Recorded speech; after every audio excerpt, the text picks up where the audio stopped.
right now, AI rewards participation and curiosity more than anything. If you're sending a proposal in 15 minutes and you've nailed every single part of what they were talking to, why wouldn't they say yes? There's so many downstream benefits of this stuff beyond just like the time saving. I've already got some things I want to create straight after this. You've just landed on Unfair Advantage, the show for lean teams who want to scale without the bloat, the burnout, or the BS. Each week, we go live with founders, marketers, and operators solving the hard stuff. AI workflows, scrappy go-to-market plays, and ideas your team will actually want to get across. While your competitors are still figuring it out, you're getting the unfair advantage. Let's get into it. So welcome to Unfair Advantage, the show for founders and lean teams chasing real growth. Today, we're diving into one of the biggest missed opportunities in business. All those client calls, brainstorms, meeting notes that get forgotten instead of getting turned into growth assets. So by the end of the session, you'll learn how to turn your meeting transcripts into marketing, product, and revenue assets. You'll learn to close deals faster with proposals that are auto-written for you from transcripts. Use jobs to be done thinking so that you can align with prospects before you even demo something to them. And even build your own AI-powered teammate stack from transcripts. I'm extra excited about this show because today's guest is someone I've worked with for almost 2 years firsthand. I was his first full-time hire back when we were scaling out his agency, building the processes and systems that made it run. So Jordan Vickery, welcome to the show. Jordan is the founder of Vinyl, an AI meeting note taker, and he's also the global director of Journey, an accounting tech agency based out of the UK. He's carved out a space in one of the toughest niches I've ever worked with, accounting tech, selling to accountants, and helping UK software vendors run really deeply effective campaigns that actually move the needle. Also with Vinyl, the AI meeting note taker, he launched earlier this year. It's already found huge success, I think with 400 plus customers already, or has that number risen already, Jordan? Yeah, that was the number in the during the beta, and then we've had several hundred customers join since then. Amazing. So he's proving how lean operators can punch way above their weight. So welcome to the show, Jordan. Yeah, thanks for having me. Good to be here, guys. Just before we were recording this, we were chatting between us around when was the last time, or when was the first time we actually started recording our meeting notes? You guys had some interesting answers. Yeah, I mean, from my perspective, I think it was a couple of years ago. And we mentioned it earlier, but Fireflies was the first thing you started to see sprouting up in conversations, and people at the time were also a bit scared. It almost put them on a back foot of like, why are you recording what we're saying? It's like, no, it's not for us to log absolutely everything. But for me, it's always been a case of going, oh, how can I get someone to take my notes and actually stay in the conversation? Because I'm not someone who can write notes that well and stay focused on what's actually being said. And yeah, it's changing the game, especially now. And I think, Jordan, you can probably talk to that a little bit more of how transcripts are changing how you work. Yeah, definitely. I mean, I've been using AI note takers since July 23. I just checked my email before we got started. So just over 2 years, and I can't imagine a world or life without them at this stage. It kind of feels weird to imagine joining any kind of online meeting or even in-person meeting and not having the ability to have AI capture all of that information for me. And like, it's not even the actual notes themselves. And like what I'll share with you guys today is like why actually having that word for word transcript is actually so much more valuable. Like, I think it's okay to take some notes shorthand, but ultimately you're only capturing 10% of the conversation. You're still missing 90% of the detail that lives in what people are saying or even what you're saying. So yeah, lots of cool ideas to share with you guys today. That's awesome. And I suppose the big thing I've found as well with founders especially is they're always kind of scrambling on ways to kind of improve that process and kind of move things forward, and just getting meeting notes. And then equally so I use Granola a lot. And one of the biggest unlocks in Granola is the way you can switch templates pretty quickly in terms of like the output you get. But yeah, what do you think is kind of like the biggest untapped growth asset that you can utilize transcripts for in that sense? Well, I mean, there's so many. And if you just think about the different types of calls that the average founder would have in a kind of given week, right? Like It could be sales calls, it could be hiring calls, it could be investor calls, it could be calls with existing customers, it could be internal team meetings. There's all kinds of different calls that find their way into a founder's diary. And in each of those conversations, there's things being shared, insights being shared, data being shared, ideas being shared, that if you capture that, you can do some pretty interesting things with it. Like, one really quick example here is like sales calls. Just think about being able to capture all of the common questions and objections you get from your prospective clients. Equally with kind of customer calls, just think about being able to capture the exact way they talk about your product or the exact feedback they're sharing about where the product is or isn't landing for them at that time. Even things like calls with team members, like being able to capture like their exact words around where they're struggling or things they need help with or what their goals are, and just being able to create like a really rich database of all of this information that then you can do some really interesting things with. So I kind of think that like conversations are the biggest untapped source of data within any business. If you think about all of the calls and conversations you're having, and if you find a way of actually capturing those and then using that to create things off the back of it, which I can share with you shortly, it's a huge unlock. Even for a team of one, you can operate like a team of 5.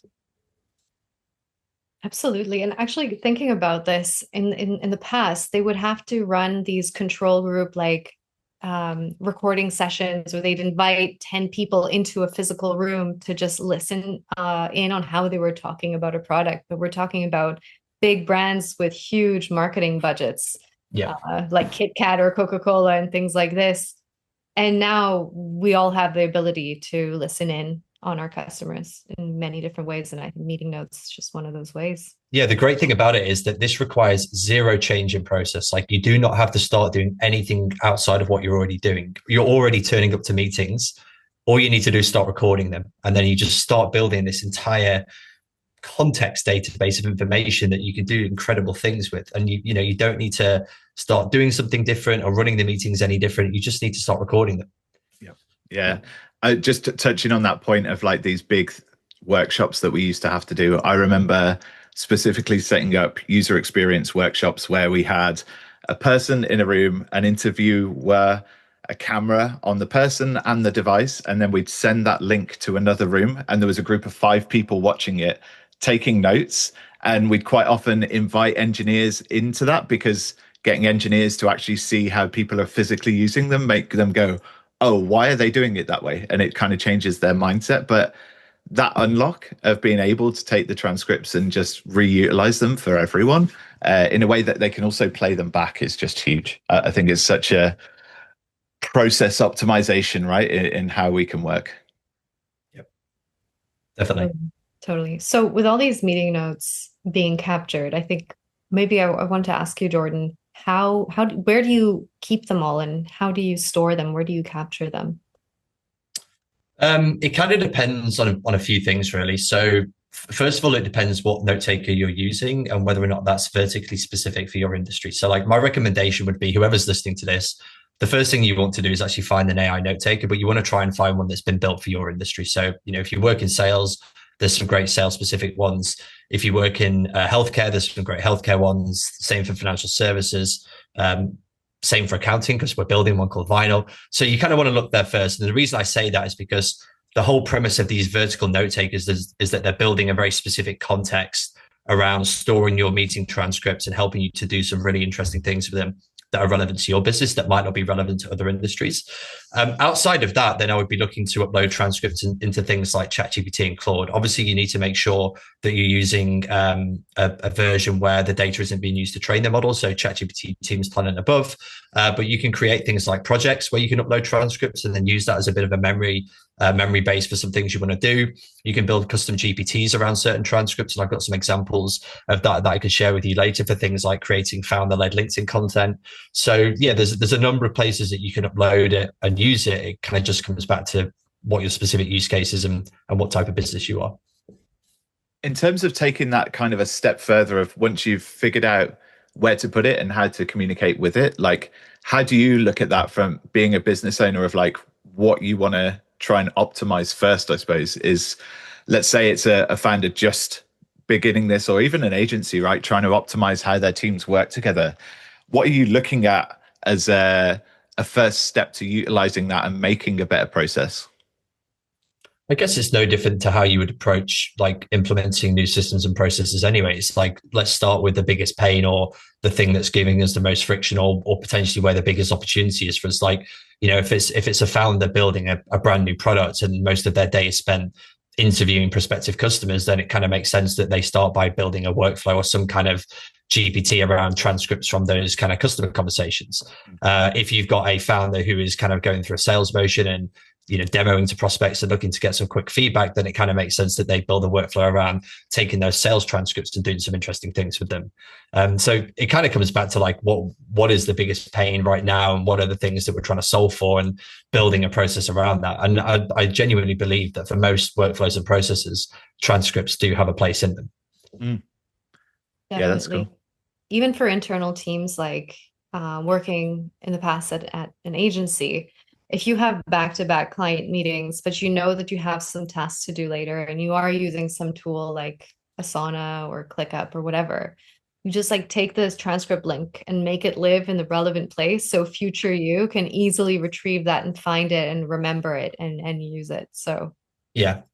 And I think that's where the vertical note takers are really good, because like one of the things that some of the vertical note takers for specific industries do well is that they integrate into the rest of the tech stack for that industry. So in accounting with Vinyl, we integrate with the practice management solutions. These are basically platforms that accountants use to run their business. So for us, the goal is not just to have the transcript, but it's actually then to push that information back to a client record where everybody else in the team who's working on that client now has visibility into what was discussed in that meeting. So the information is not siloed; it's actually somewhere that's accessible and usable. And the same might go for like a sales team, right? Like if you're a kind of I don't know, in a sales team, or you're a founder leading sales and you're using a CRM like HubSpot, then ideally you want to find a way to be able to push those transcripts back to HubSpot, either on a specific deal or a contact record. And then HubSpot have got that new Breeze AI thing, which you may or may not have seen, which will now analyze all of the information on a contact record. So adding transcripts into things like deals and contact records there from a sales perspective is also super helpful, because then you start to build this hugely contextual kind of knowledge base in HubSpot as well. Awesome. So let's take this one step further. Let's put it into a practical use case. Proposals is something that you probably spend a lot of your time doing as an agency owner and in agencies, but equally from founders across service-based businesses, but even B2B SaaS, right? We still have to do custom plans for people and kind of build those out. Talk to me how you'd start that process of taking a transcript and thinking how you can optimize that process to get a proposal out at the end. Yeah, definitely. So for me, it starts with just having a really solid discovery call agenda, or like the questions that you ask in that prospect meeting, just making sure that it's well structured. You're asking all of the questions you need to ask and getting all of the data in that you need to actually then go away and create a complete proposal. That's going to be different for different types of businesses. But for me, like I want to make sure that I'm asking everything that I can, so that I'm then in a position to send a proposal and there's nothing that might be missing. Once you've got that, then the way that I've done this is I've actually just built a GPT in ChatGPT to upload a transcript. And then the prompt in the GPT basically is built around a proposal template that I provided to it, where it says, analyze this meeting transcript, pull out all the key insights around the goals of this business, the things they're struggling with right now, the potential opportunities, the services and things that we've discussed within the meeting that we can potentially help them with, and use that to create a scope of work or a proposal based on that conversation. And it's literally as simple as uploading the transcript, hit and go. And then this prompt will run everything in the background. It will pull everything out of the transcript for me automatically. It will write a beautiful brief about the client's business and where they are today and where they want to get to, because I've asked that in the conversation. It will then list out all of the services we can help with based on the things that we've discussed in that meeting. And all I then need to do is just going and update the pricing and make one or two final tweaks. And, within 5, 10, 15 minutes, I've got something I can send to that prospect after the meeting, versus waiting 5 days and then potentially going cold and thinking, oh, maybe it's not the right thing for me to do after all. That's a key part though, right? Is and one that I think a lot of people often forget when they're utilizing AI is that the input is the thing that drives how good the output can be. So trying to systemize the prompt, for instance, is a really key part, but also that in the transcript, you've already asked the detail that you want to get out. It can't well, it can make fluff up, but it's just fluff, right? It's not actually resonating with that client. So it's a really key part of your process there was actually thinking about the bit before the transcript, which is to pull out the insights. I think, Melody, you could probably talk to that a little bit more from what we've been doing with design partner programs, for instance. Yeah, definitely. I think it really helps that the GPT also knows the questions that you are going to ask and that you are asking. So getting it involved in the prep for the call, like for instance, a discovery call script that you would do with a design partner for a product, or even a discovery call for a podcast, because then it has a structure already. So that when you pop in the transcript, it can just align more or less what the context was. Yeah. Yeah. And you're absolutely right. Like everyone's probably familiar with the term garbage in, garbage out. That's exactly the same with the transcripts, right? Like there has to be some kind of structure to the conversation, and you have to be asking the right questions or talking about the right things for the output to be useful. But often that doesn't require too much of a change in process. Like most people listening to this probably have some kind of sales process that they're following when they have conversations, or they probably have some kind of research agenda they're following if they're interviewing existing customers. So those things are likely already there. And the kind of depth of information you get off the back of a transcript versus somebody just going in and manually typing up a few notes into ChatGPT, where we're talking of maybe like, I don't know, like 150 characters of context versus 1,000 characters of context. The two are wildly different. Yeah. And it also seems to pick up more on the nuance as well as how it was said, which is a really big driver, I think, in like one, if it's in a proposal, is like how much of a problem is this for the person to like raise it up in the proposal. But equally, if you're talking more content generation, it's like how we talk about things, or really bringing that tone of voice out of a conversation. I think that's where LLMs have done a really good job in understanding natural language and how things move forwards in that sense. Yeah, absolutely. Think about like also when you're asking for feedback from users or customers, let's say you have a digital product and we're battling with this with onboarding, right? An answer that someone types versus what they say naturally will be completely different. I can vouch for that because I'm terrible at like actually it's twofold though, right? Because for some people, speaking out loud can be hard when they want to sound like a certain way. But I think if you want it to really resonate with something, it's got to come from within in that sense. Yeah, and it's also really important to capture the voice of the customer, the way specifically they talk about something, because the words they use to describe something or even your product may be completely different to how you describe it. And actually, that's something to look out for. Because if you're communicating about something in one way, but your customers are communicating it in a different way with different words and different language, then there's a disconnect, which means that if your way is feeding your messaging and positioning, but they're talking about it in a completely different way, it might not resonate. So it's really valuable to capture as much of that stuff as possible. And yeah, transcripts are a great way to do that. Nice. So Jordan, like you've run this workflow across dozens of proposals. What kind of results and patterns have you seen in terms of how fast you get them, your close rates, or even the client responses? I mean, I wish I was organized enough to measure my close rate. So maybe that's a good takeaway for me there. But yeah, like most proposals, I'm able to send out same day when I have a conversation with a prospect, which is so important. Like I think when people think about using AI tools, the thing they initially think about is efficiency. Like I'm going to save so much time doing this. Actually, I think a massive part of using tooling like this is the impact it has for client or customer experience, like your ability to get back to people quicker, with more detail, more effectively. Like I can send a proposal within 15 minutes of a meeting ending, or I can send a follow-up to a customer after a feedback call, listing out everything that they've shared and what the possible next steps might be within 5 minutes of a meeting finishing, and making sure that none of that stuff falls through the cracks. So there's a huge unlock and benefit there. But in terms of the proposal piece, I think every proposal I've sent in the last 12 months has been using this process of uploading a transcript into a GPT, generating a proposal and sending it. And for our agency, that's literally like hundreds of thousands of pounds worth of revenue, annual recurring revenue that's been generated off the back of that process there that I've kind of streamlined and perfected over time.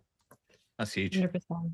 Brilliant. And I've seen your calendar before. It would be like back to back to back to back to back meetings all day sometimes. Where do you even find the time to type something up like that? So Yeah, exactly. You've got to look for the ways of just automating these like repetitive processes that you might have, and often transcripts can be a great way to trigger that, or a great input to kind of accelerate that as well. So with that, I suppose people listening might be thinking, okay, this sounds amazing, but it's going to cost a fortune to run. I don't have the margin right now to do it. Like, what's the most lightweight solution that they can kind of get off the ground, and how would you kind of picture them starting that process? You just need two products. You need an AI note taker, and you need a something like ChatGPT or Claude. Just, pick whichever one you prefer. I think there's definitely differences between the different models if you want to get into kind of the specifics of it. But I think for most people listening, just choose one, get started with it. But you really only need those two things. Yeah. And then just keep on fine tuning as you go. So like start throwing it in, playing around.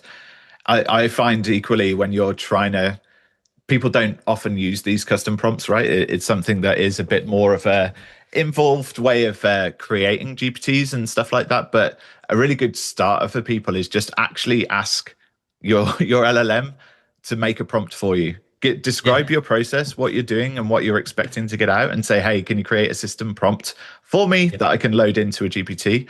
And it will just unlock a massive part of the problem. Quite often, again, going to that whole bad input, bad output, it's also the structure of how you ask questions. And by utilizing the tool itself to say, here's what I'm trying to get you to do, I think that will make a big difference in just the quality of what you get out as well. Definitely. Like if you think about the times when people complain about things like ChatGPT not working, more often than not, it's because the prompting wasn't great in the first place. Yeah. They're literally going there and they're asking like a forward question and expecting it to be like a super accurate, tailored response. It's like, no, you've got to lead with like some context. You've got to give it some understanding of what you're trying to do. You've got to give it some guardrails. There's so many things that help to build a good prompt. And yeah, like you say, using ChatGPT or something to actually help design that prompt in the first place just means that you're actually creating a much better process from the offset. Yeah, you could even ask it the question of, what do you need? Here's the output I want. Yeah. What do you need as an input? Yeah. And that's, for me, been a big unlock as well. And equally trying to train other team members of how to utilize it better in the day-to-day is like, just talk to it like it's a real person. When we're in one-to-one conversations and trying to help career growth, we do similar, right? It's like, what do you need from me to help you excel? Well, you kind of got to do that with like things that don't have a mind in the sense of a human mind, but they still need to kind of understand what they're doing. Yeah. I mean, I spend a lot of my day arguing between 3 different AIs and getting them to talk to each other, but it gets the job done. I mean, I've even created a debate panel before. So I've kind of created personas of like a board that I want to put an idea to do. And then I ask them to kind of argue with each other so that you can really drive into ideas further. Like it's quite powerful how far you can take this. Yeah, actually, nice. We can share that with you after if you like. It's got Alex Hormozy on, Bill Gates. Yeah. That sounds good. Yeah. Before we get into the demo part, which I'm really excited to see and for everyone to see, let's talk a little bit briefly about jobs to be done, because I think that is also a key unlock if you understand. So when we say jobs to be done, it's that business theory, that framework, and that gives you the perspective on why customers buy products, really. It's also called jobs theory, but really it's saying that people don't buy products, they hire them to do jobs. This is especially true if you are in software. So Jordan, you talk a lot about the jobs to be done thinking before demos. How does that apply to demos? And why is it really risky to just jump into a demo before getting to the jobs to be done part? Yeah, I mean, I think it comes back to like how you've built the product in the first place, and whether or not you've been using customer research to drive insights into what the product should actually do and how it's going to work. And like one of the things that we've been doing quite a lot, both with Vinyl initially, but also some customers, is like leading with surveys initially, like jobs to be done surveys, problem validation surveys, just to try and really get under the skin of Like, what are the key problems they're facing? What are the potential use cases? What are they actually trying to achieve? What's their current workflow? What kind of features and capabilities might they be interested in? And that's just a way of kind of capturing lots of information at once through a survey. And once we've got the survey, we'll then reach out to a number of those people and run one-on-one interviews. And kind of comes back to what you said earlier, Mike, around like people don't put a lot of detail into writing answers, but on an actual call, they'll open up a lot more. And we find that with the surveys and then the one-on-one interviews, where you get so much information from a survey. Normally it's more quantitative data, but then you move to the one-on-one interviews, and that's where you get all of the kind of qualitative data from things people are actually saying. And what you can then do is you can take all the survey data, all of the transcripts from the one-on-one interviews, and you can upload them into something like a ChatGPT project, where it almost becomes its own memory base of everything to do with the problems and issues that your potential customers are facing. And then you've almost got this one repository of information that you can then start to query and reference and challenge to pull out what the potential jobs to be done and use cases and opportunities are, and use that to then drive things like product roadmap or potential sales demo processes, et cetera, et cetera. So it kind of all starts again with capturing that information. I'm probably going to sound like I'm saying the same thing 100 times in this session, but I can't overemphasize it enough. It's like the more of this stuff you can capture, the more you can do with it afterwards. Yeah, definitely. I think projects are really cool when you look across different verticals within a business as well, right? So like each team can kind of build their own project that's really honed in. So for instance, product and engineering, you can really build out, okay, what do we have now as a product? What are our blind spots almost? And then you can also start questioning that over time. Equally, other departments, like marketing, can step into those GPTs that you've built out and go, hey, I'm trying to create a marketing proposal, or maybe it's like I'm coming up with a new kind of problem pain fit that I want to explore. Like, talk me through what we do in this area of the product so that I can really pull out the insights and how I can approach our ICP. Like, it's so powerful when you look at it from that perspective, and like stopping silos in a business as well. I think silos are, especially in small businesses where you're like, I own this, right? Like, yes, we have to do a lot, but I own this. And it's very hard for some people to get out of that mindset of like just letting other people dive in. And that's where GPTs, I think, can really unlock the team and communication and how we're evolving to start questioning each other's things, you know? It's also where transcripts are valuable, because like it's not plausible for everybody in the team in a business to be in every meeting. Like, it's not possible for everyone in marketing to be in all of the engineering or product meetings, and vice versa. However, it is possible for them to be able to access and query the transcripts from those meetings to be able to then pull out additional information or insights that they might need to help their role at a future date. So yeah, there's this kind of unlock here as well, where it's almost like, what's the right word? Like, just making this data more accessible across the firm, almost democratizing it so that everybody in the team, regardless of their position or role, has access to insights from multiple departments that can help them with the thing that they're doing as well.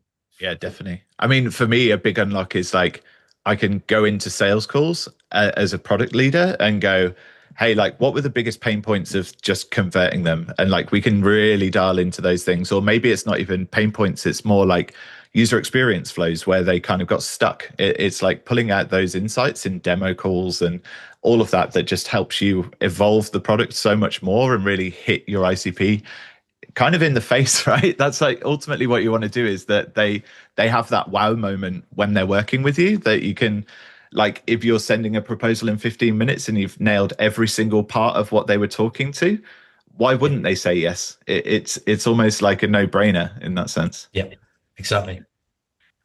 Definitely. You talk about categorizing the types of meetings, Jordan, so that different people can access them. Is that something you recommend, like with the tool you're using, let's say Vinyl? Do you categorize them based on discovery call or product call or internal meetings? So in Vinyl specifically, that is a capability that we're going to be building in the kind of coming months, the ability to categorize things like prospect calls versus client calls versus internal team meetings. And the reason why you would want to do that, and I think you again might mention it earlier with Granola, is the ability to customize the template you apply to those different types of meetings. So if I have a sales meeting, the type of summary and output I get from that transcript might be different to the type of output I want to get from a team meeting. The sales meeting might give me a really nice structured document of kind of key goals, key pains, key opportunities, service opportunities, et cetera, et cetera. Whereas in a meeting with an internal team member, it might be things they're working on, things they're stuck on, things I need to review or feedback to them on, and kind of next steps. So having the ability to categorize and tag different meetings then allows you to kind of do some more interesting things downstream in terms of customizing the output and templates you apply to them. Yeah, nice. I love that. I love that idea also of having that living memory base with different types of information, because you can have all of the engineering calls in one place and then just query those. It saves so much time. And if I can give you like a really practical use case just from like accounting firms that we're seeing now with Vinyl. So one of the things we're building at Vinyl is the ability to be able to analyze all meeting transcripts across an entire client. It's not quite there yet, but it will be in the near future. And like something that's emerged from firms we're speaking to from that is they're bringing in new team members, and they need their new team members to get up to speed with clients that they're going to be working on. Previously, that might have been sitting down with a partner for an hour and going through everything that's happening in that client's business, or even having to go and meet the client and run through it with them. Now you can literally go into something like Vinyl and type, give me a one-page document on everything that's happening in this client's world. It will then analyze every meeting that anyone has ever had with that client in whatever time frame you say, and give you that context back in one go. So that's just an incredible way of getting up to speed really quickly and easily, and you be able to leverage the power of the transcript information. That's awesome. Yeah, onboarding's huge, the potential there.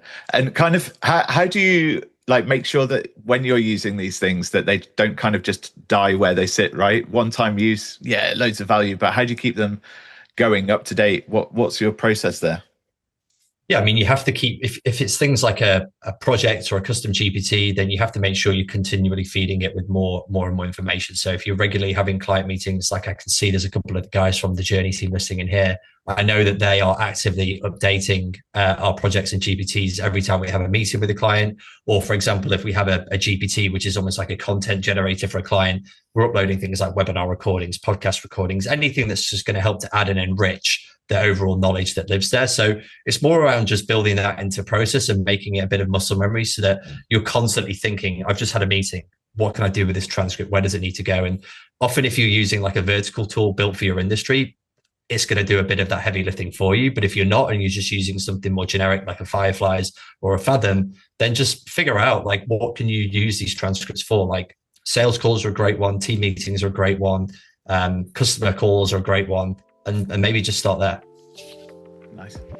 Unfair Advantage is the live show for lean teams solving real growth problems. Each week, we bring in operators building what's next with tactics your team will want to get across. Subscribe and get the edge your competitors don't want you to have. I think we're ready for the live demo. So Jordan is going to walk us through how a transcript from a conversation can actually turn into a piece of marketing content that's ready to publish. Yeah, so I've got a few examples I can share with you. The first one is actually a workflow in Zapier. So if you're not familiar with Zapier, it's almost just like an automation platform. It works on triggers and actions. So a trigger is something that happens, which kickstarts the workflow. An action is something that you want it to complete off the back of that. The workflow that I have here, let me know if you can.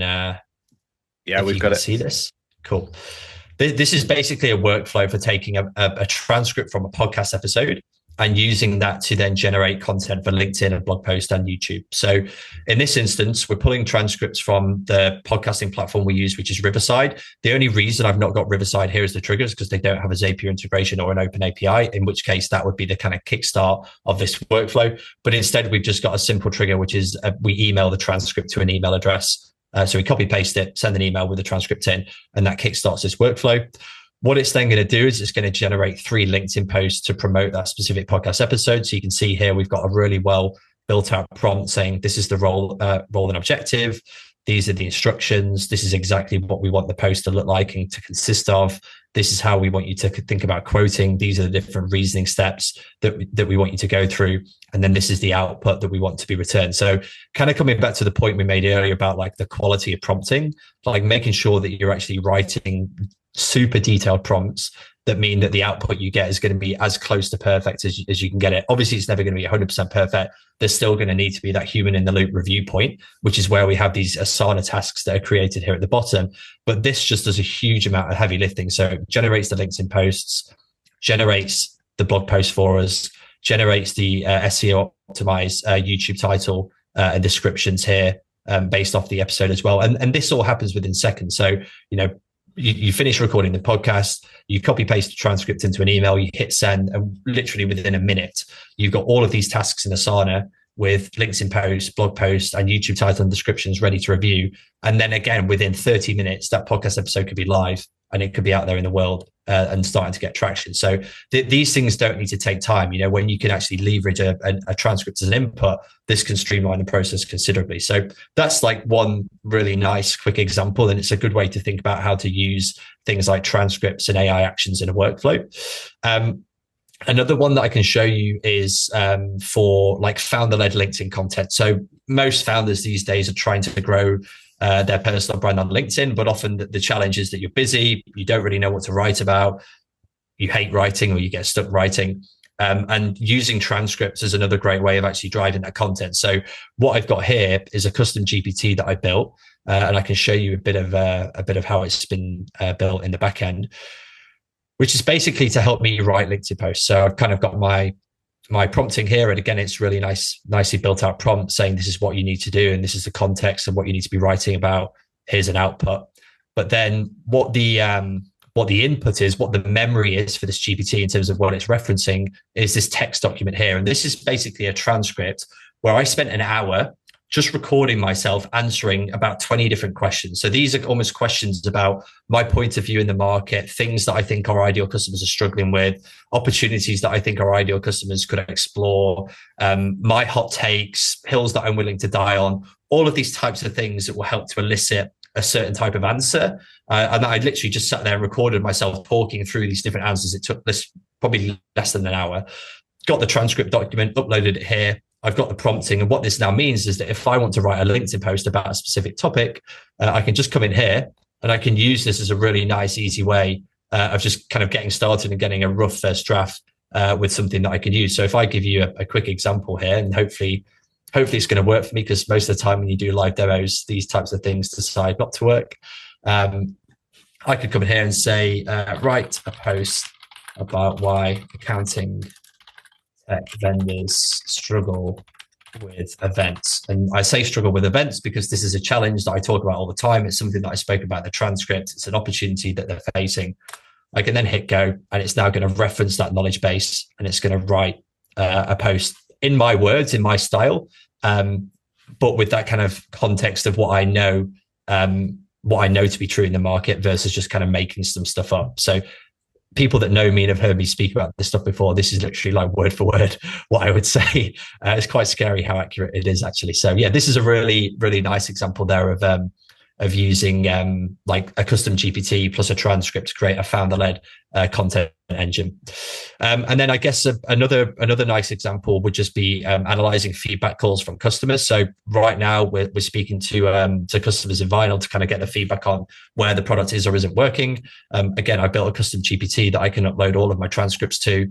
It's got some prompting in the back end here, which will basically say, this is what I want you to do: identify bugs and issues, identify feature suggestions, identify other insights, and then provide all of this back to me in a nice kind of a nice format that's easy to digest. And once you've got this information, this is when you can then start to add that to something like a project in ChatGPT. So you can set up a project. It could be Vinyl customer feedback. And every time you do one of these calls, as well as uploading the transcript, you can also upload the output. And you just start to build this incredible contextual knowledge base of everything that your customers are saying that you can reference, your product team can reference, the marketing team can reference, and it just lives there. And it's really, really useful. So yeah, there hopefully some nice practical examples and use cases that people can take away. That's huge. Like it just shows the value, right, of and how quickly you can get really quality output in driving business forward. So no, it's amazing what we can do now. I had a question, and there's also a question from Isabel in the chat that we will answer too. One of the questions I had was, how often do you have to find yourself recording an hour-long script? Like, does it get repetitive in GPT? How often is?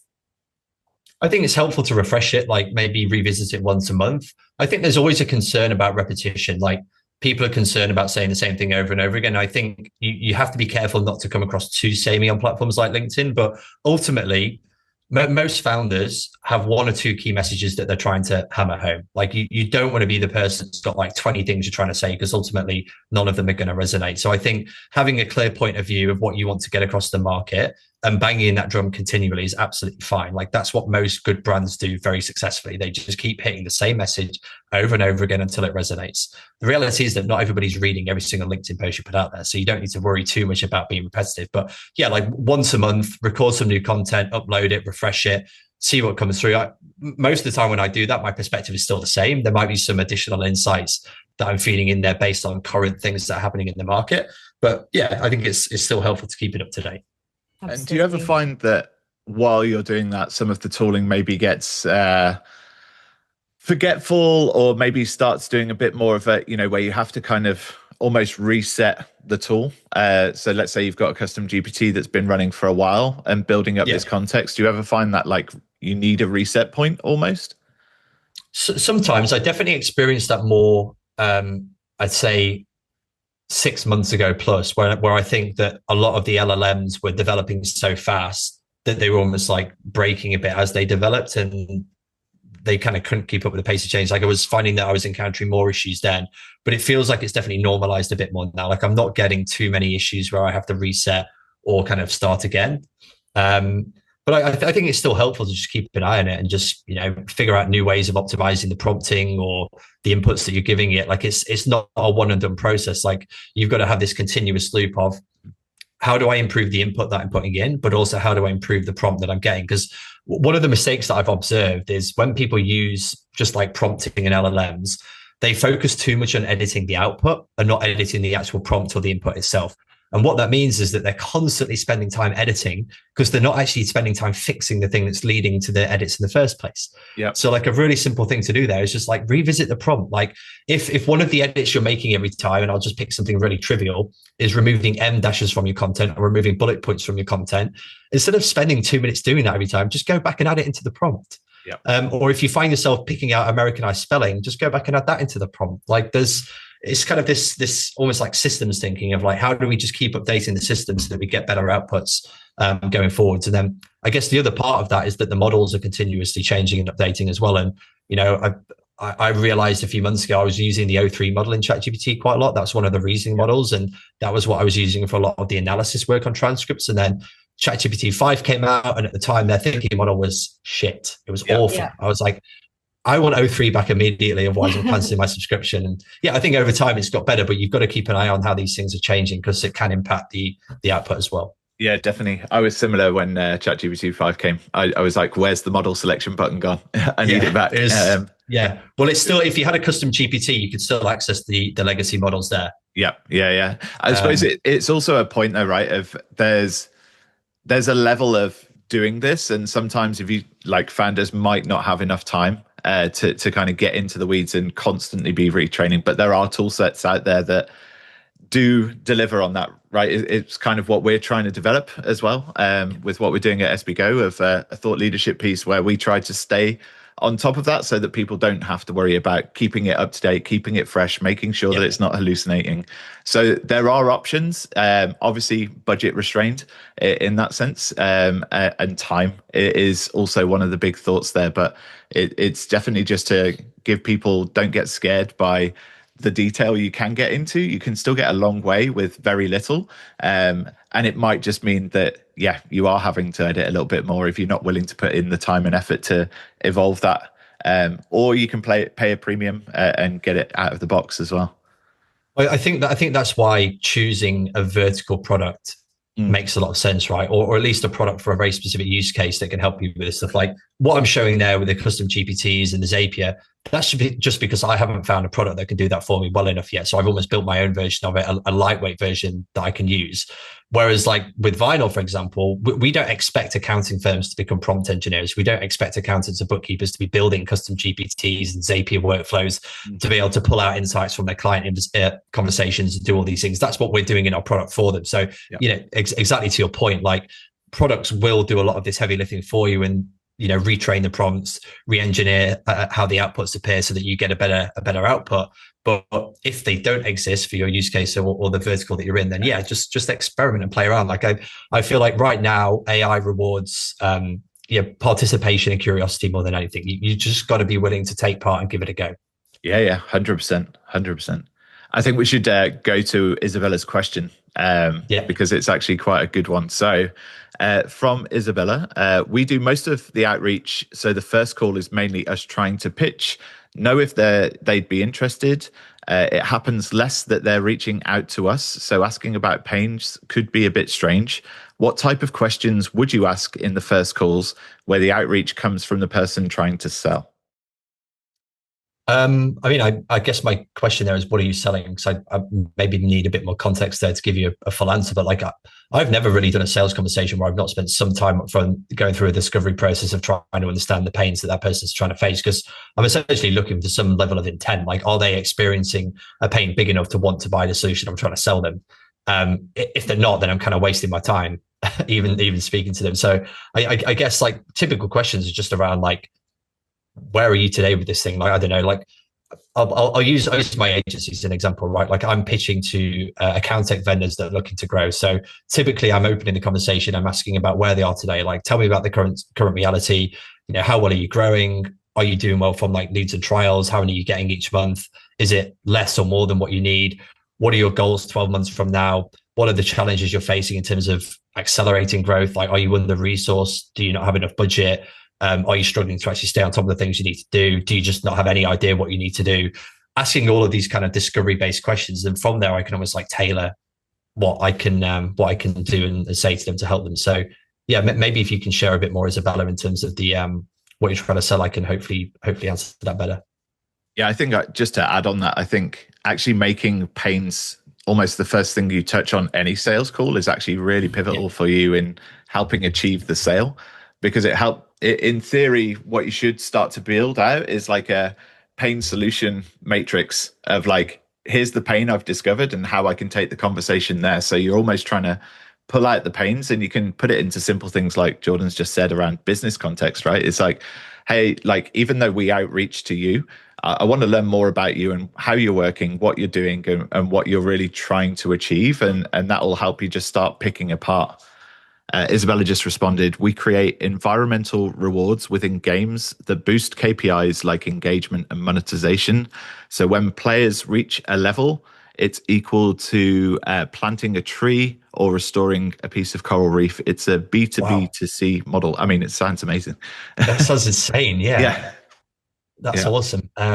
So I guess the question is like, who in the organization are you selling to, and why would they be interested in doing this? Like, there's got to be like a reason they would consider using you as a solution, right? And is it because they want to look better in their job, right? They want to be the person that's brought in this provider that can then gamify the app better and offer these rewards to customers, or maybe they have internal KPIs around gamification and improving user engagement within the app. So I think just digging deeper into like the person you're selling to, what they're trying to achieve, what their goals are, what their possible challenges are, maybe even going to something like ChatGPT with this context of like, this is the business that I'm in. These are the people that I'm selling to.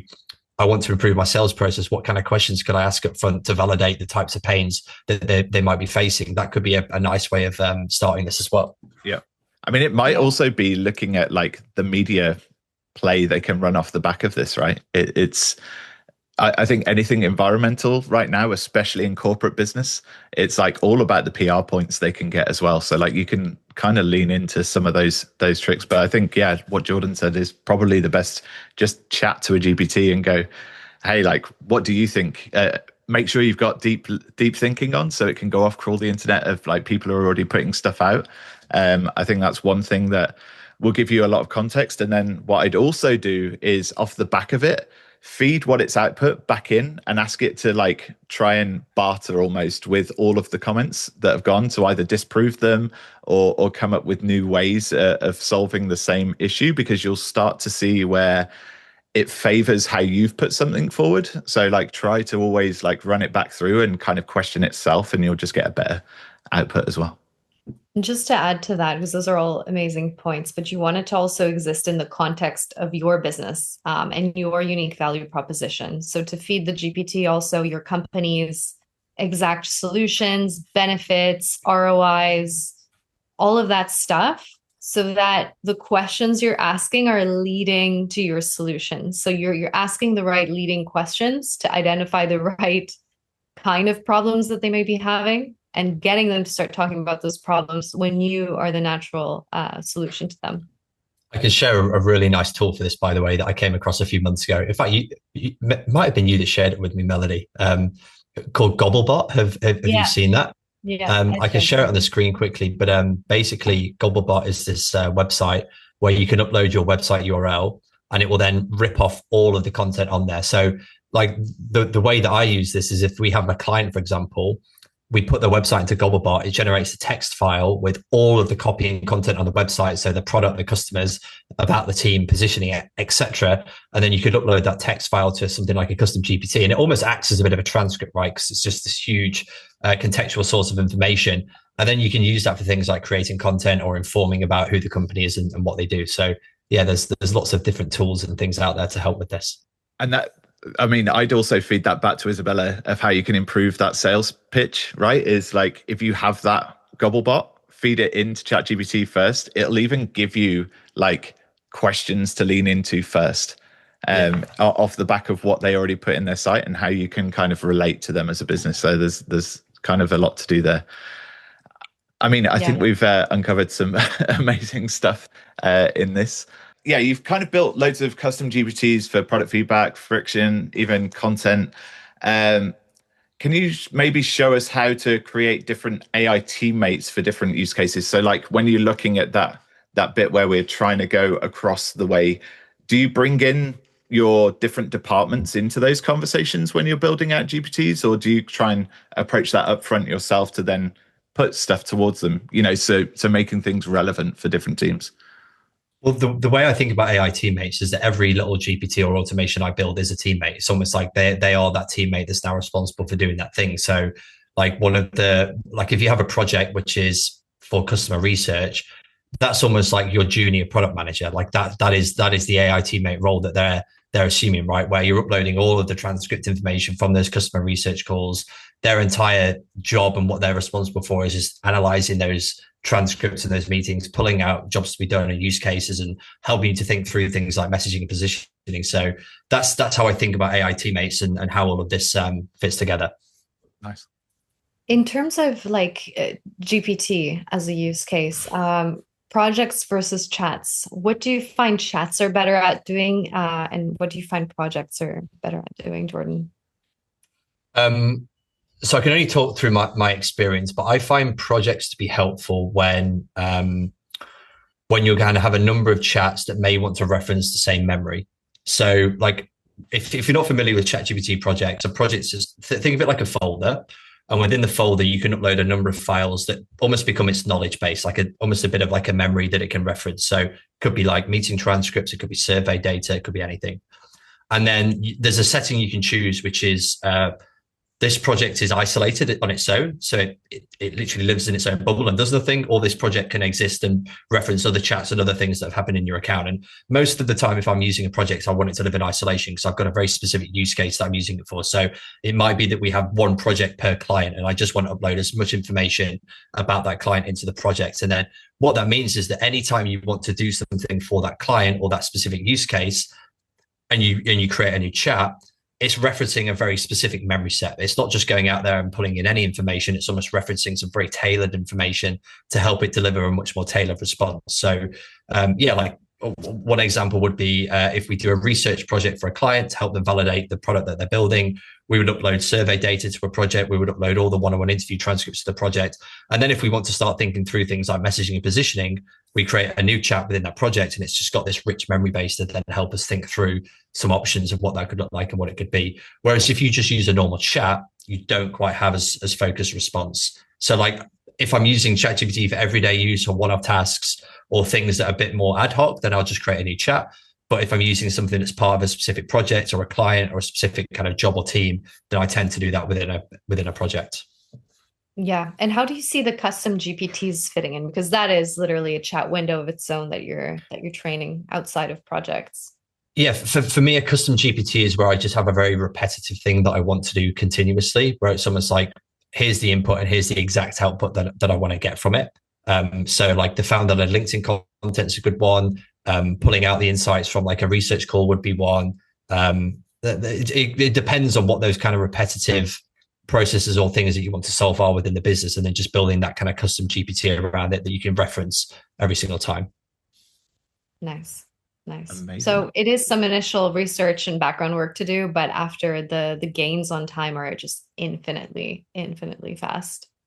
Yeah, gains on time, but gains on just everything, like output, team experience, client and customer experience. Like there's so many downstream benefits of this stuff beyond just like the time saving. That's huge. Yeah, absolutely. I'm afraid we are almost at time. So with that, I'd like to thank Jordan for his time. This has been amazing. I think we've pulled out some amazing insights and how people can improve things. Equally, I've already got some things I want to create straight after this to help improve how we work. So yeah, thanks for that. I suppose top 3 takeaways for everyone on the call, but also listening back through Spotify or iTunes or whatever. I've said the old iTunes there. That's a bit of one, but record everything. Make sure that transcripts are kind of the default of how you work moving forwards. Help yourself by closing faster, by creating these automated processes so you can create those proposals, whatever it is. It might even be product features, right, that you're feeding in, and then use those jobs to be done before demoing to your clients.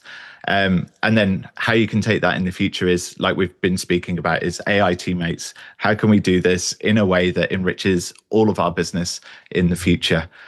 So with that, Jordan will share your details in the chat, but also you'll be on all of our Spotify listings as well. So if people want to reach out to Jordan, please do. It's been a pleasure. On next week's episode, we have Tom Davenport, who's the founder of Times 100. He's worked with some massive clients, including the likes of Taylor Swift and such, Metallica, doing ad campaigns. And he's going to dive really into the kind of almost psychometric side of things of why most ads fail. And we'll really dive into that and how he's scaled campaigns for those clients. So with that, thanks for your time, everyone. And we will see you next week. Thanks, guys. Thank you.